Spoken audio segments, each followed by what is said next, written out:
right now on 5 on your side at 10. Temperatures starting off in the 40s in the city and 30s outside of the city this morning, but it's even colder tomorrow morning. What that means for our potential frost and how long we can hold on to these cold mornings. A man shot and killed Friday night in the Jeff Vanderloo neighborhood. Why St. Louis police responded to that same area earlier that day. Foreign aid approved. In a rare Saturday session, the House votes to send support to Ukraine, Israel, and Taiwan. Reaction from Washington tonight. And a celebration of all things marijuana. The streets of Del Mar packed with cannabis supporters. How the industry has grown since becoming legal in Missouri. I've been doing this 20 years, back in the day when it was fully illegal, and I would get in a lot of trouble for making pieces like this. Good evening, I'm Holden Kerwicki. Brent Solomon has the night off. Tonight we're bracing for more off-kilter weather with a frost advisory impacting parts of the bi-state. Meteorologist Gary Frank joins us now with a look at our weather first forecast. And Gary, do we need to bring those plants inside tonight? Yeah, I would say at least think about covering them up in a few spots. I think especially outside of the city. You know, the city is a little bit warmer as we know, but you know, things get a little chilly the next couple of mornings. Something we haven't thought about for a while. If we thought it was full send on the plants, not just yet. I do want to look ahead to where most of the precipitation is. There are enough breaks in the clouds that I think we'll start to see any heating of the days kind of separate, but you can see where rain and even snow is in west central Kansas. Our temperatures locally have already dropped down into the mid 40s in Edwardsville. Even colder to the north. 30s already starting to settle in, and that's the key for us. As that works its way in, we'll start to see temperatures fall in the mid to upper 30s as, you know, it continues to stay on the chilly side. However, for the morning, it's the areas outside of the city, particularly in central Missouri and some of our western areas, as we continue to monitor a frost advisory. Talking about those temperatures in depth, we'll show you a few spots that are going to get even colder for the next couple of mornings. And when we're back to warming up before we track more severe weather. Gary, thanks. Developing tonight, a fight on the Washington University campus prompts a large police response. A university spokesperson tells 5 on your side the 13 carnival was shut down about 90 minutes early due to what they called safety concerns. They say a group of people were fighting and caused a disruption. We've just learned they've canceled tomorrow's carnival. We've reached out to police to learn more about what led to this incident. We're working to learn more about a deadly overnight shooting in North St. Louis. Police say a 29-year-old man was shot multiple times near Aldine and Spring Avenues around 10:30 last night. He was pronounced dead on the scene. 10 hours before that, another shooting happened in the same area.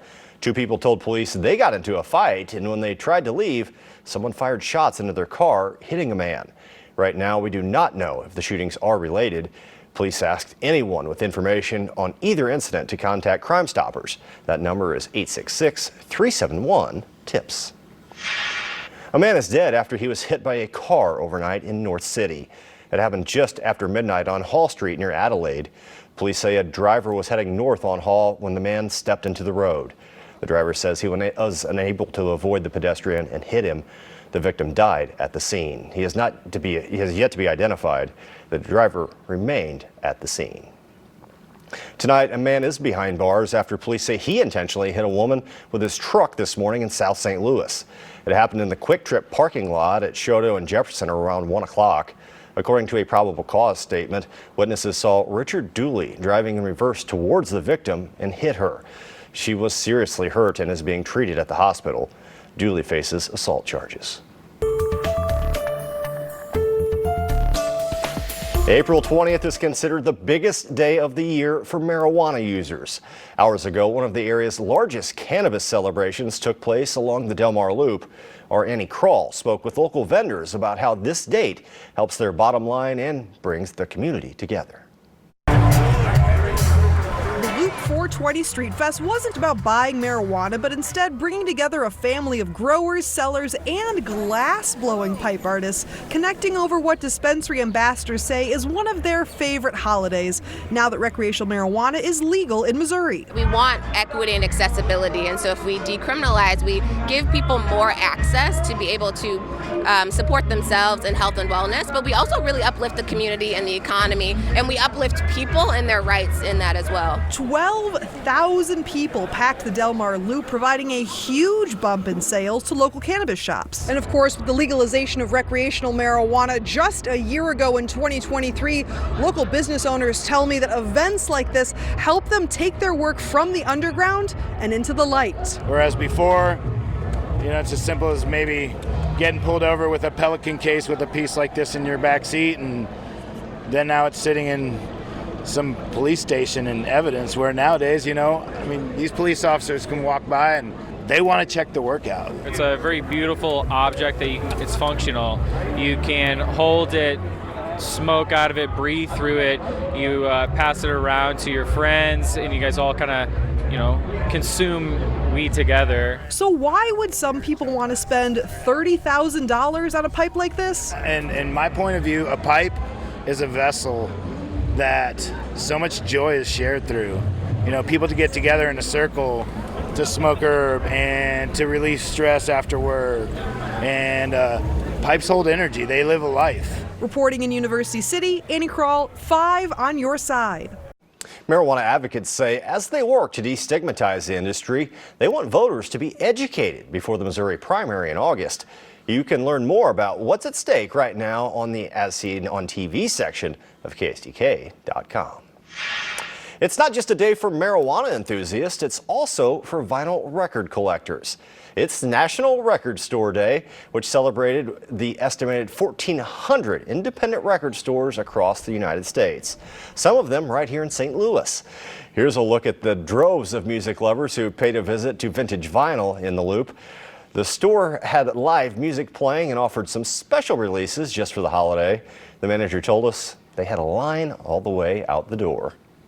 And especially for people who maybe grew up just streaming as like their first thing, they have something on their phone and they can listen to it all the time, but then they come here and they can hold it in their hands and it's like a whole new thing. It's almost like a toy when you're a little kid, and you can collect it, you can build it, you can say, oh, I don't just listen to that, I own that.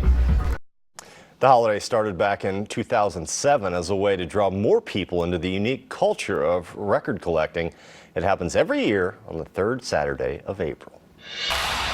Hours ago, the U.S. House approved several bills to send foreign aid to U.S. allies. Israel, Ukraine, and several Indo-Pacific countries can benefit from the $95 billion package. House Speaker Mike Johnson put the bill on the floor after months of resistance, but the move could cost him his role, as many House conservatives were against further aid to Ukraine. Johnson, though, is dismissing any threats for a motion to vacate. I know there are critics of the legislation. I understand that. It is not a perfect piece of legislation. We're not ensured that in a time of divided government and in a time where there are lots of different opinions. But there is no question whatsoever that the House has made many strong improvements to the Senate bill, and the product that we've sent over there is much better. The foreign aid package heads to the Senate floor for another round of voting. Severe weather almost stole their wedding day, but the ceremony took place without a hitch. We are going to blow the roof off in a different way. The effort by a local event venue to get the bride and groom down the aisle. All are welcome. Kansas City's mayor makes a push to bring migrants to fill jobs. Now a state leader is challenging his proposal. A frost advisory is in place for some of our counties tomorrow morning. What that means for how cold our temperatures are going to be the next couple of mornings, and when we're already looking ahead to our next severe weather threat.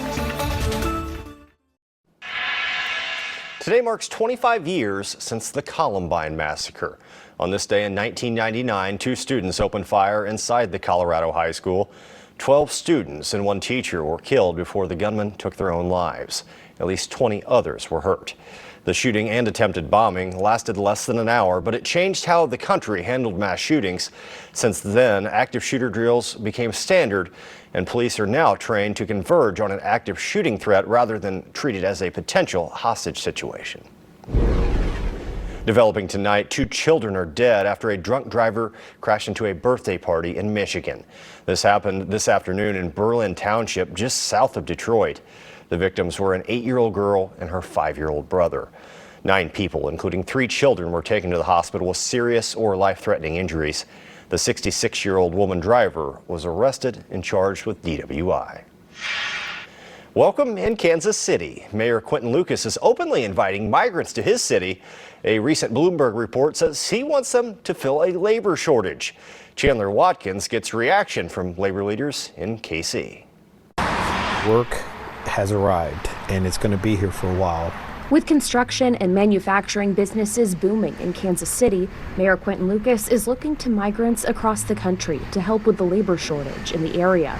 What we are saying is if you've gone through that work, a work permit, you've worked with the Department of Homeland Security, and you are lawfully present here in the United States, then you know what? We want to welcome you. We want to make sure there's a way you can find work in our community. The sentiment has been met with a mix of reactions. For Ralph Oropesa, the business manager for the Greater Kansas City Building and Construction Trades Council, it's personal. My parents came here back in 1967. I was born here. They came from Mexico. And so, my father worked as a migrant. He agrees with Mayor Lucas, but wants there to be reasonable conversation around the topic. These people have done their documentation. They're coming here for help. And if they have permission, then let's really talk about that. We have a need. He expects business to continue to grow in the area in the coming years. You're seeing a lot of people from all over the country now moving to Kansas City because with jobs come people. And so housing market is going to grow. And so there you go, more jobs. And so this is why we are asking people to really consider building trades. Kansas City's recently passed budget doles out $1 million to create new support services for refugees and immigrants.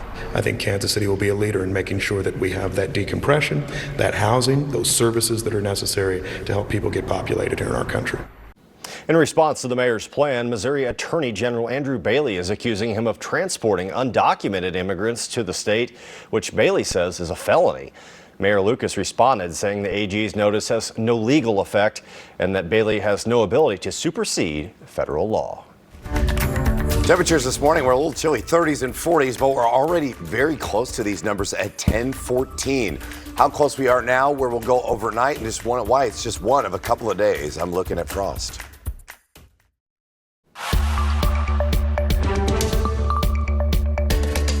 The largest Earth Day celebration in the Midwest kicked off today at Forest Park. St. Louis's 34th annual Earth Day Festival featured more than 200 booths and vendors, all dedicated to educating budding environmentalists about sustainability in their daily lives. This year's theme, climate action. Organizers say we're already feeling the effects of climate change in our day-to-day lives. We're already feeling so many effects from climate change in the Midwest. We have these torrential downpours that we get and flooding that's affecting the region all the time. We have wacky weather these days. I mean, everyone feels that, right? These are just a few of the effects of climate change that we're already seeing as a region. It's just going to get worse. So that's why it's important for everybody to take the climate pledge. The Earth Day Festival continues tomorrow from 11 o'clock until 5. It's expecting around 20,000 total visitors this year. After severe weather rolled through Jefferson County earlier this week, a wedding party was put into a whirlwind. During their rehearsal dinner Thursday, a tornado ripped off the roof of Silo Point at Brookdale Farms. With just 2 days to go before the wedding, the venue's general manager got his contractors in line, and with some quick fixes, the building got the temporary occupancy permit it needed to make the wedding happen. I didn't think I was going to have a wedding, but we're doing it. They got everything done. They got the roof done in time, so the wedding's happening. The Brookdale team did amazing. We didn't have to change anything at all. I mean, we just had to pause things for a moment, but everything is the same. The roof's on. There's nothing that the guests have to do different. We don't have to do anything different either. Brookdale Farms is still working with its insurance company to assess the damage, but the main goal today is to make this couple's dreams come true. We've got Gary Frank here with another look at our weather first forecast, and I'm sure that couple is probably a little stressed in the last 24 or 48 hours about the weather, but it couldn't have been a prettier day for a wedding or just to be outside, Gary. Yeah, nice that it is all clear. I think they'd rather things be all clear after the fact, of course, and now things are getting a little chilly outside. As we look at the arch down Market Street, the flag's still moving at a pretty good pace. We're down to 47 degrees, and I mentioned earlier how I know the wind's going to be impacting us some way, and even though 55 it said it felt like 55. Now it feels like 42, right? And that's kind of what we would expect with the north breeze. 61 was our high. That was below average. That dry air settling in. As we look locally, our current temperatures, even in Troy and Edwards, are already in the low 40s. Mid 40s in the city, but in Wildwood, Baldwin, Arnold, there are some spots that are going to come down. And we'll watch that here over the next several hours. Clouds are around. We've switched to the north from that breeze, but you'll see over the last few hours how there are some breaks in the clouds and even to the north. And those breaks are going to be important, especially from Kirksville, right on the Iowa-Missouri border. You know, we're running into those breaks. That's where we're going to start to see more clearing, and that's why we're under that frost advisory specifically for Herman, Troy, Jerseyville, Litchfield. It's cold. We're in the 30s here as we head into tomorrow. Similar conditions await as temperatures will start off on the cold side but finish warm. What we're noticing for the last few days, one thing that's kind of got caught up is the fact that most of the city is not in a drought. In fact, even areas to the south that were under that severe drought that's starting to shrink just a little bit. That's good news as we continue to see these rain chances. And even in the city, we've had just over 5 inches of rain so far in this month. It's the 12th wettest start to April on record. So things are improving, and with more of an active pattern, that tells us that will continue. However, because of the way things are setting up, we are actually seeing severe weather as well. And I think because this pattern continues and we don't dry out, we don't look at any giant ridge of high pressure here in the short term, I think the next opportunity for severe weather may be next Friday. In fact, some areas in the Storm Prediction Center have already had us under a day 7 risk, which doesn't happen all the time. That is already starting to line up as the ingredients are starting to come together for that. That's a day I want to point out later on. It's something that we'll continue to watch as we look at next week. Starting off in the 70s and then warming back up low to mid 80s, but that's Friday into Saturday. That chance of rain could be a little more significant. We'll have to continue to monitor that throughout the rest of the weekend and early next week, but you know, we're running out a couple more cold mornings, and then things are going to feel more spring-like like what we've had. And the yard's feeling pretty wet out there after all that rain. That's growing, which is good for my grass, but also it's a lot of work. That's exactly right, Gary. Thank you.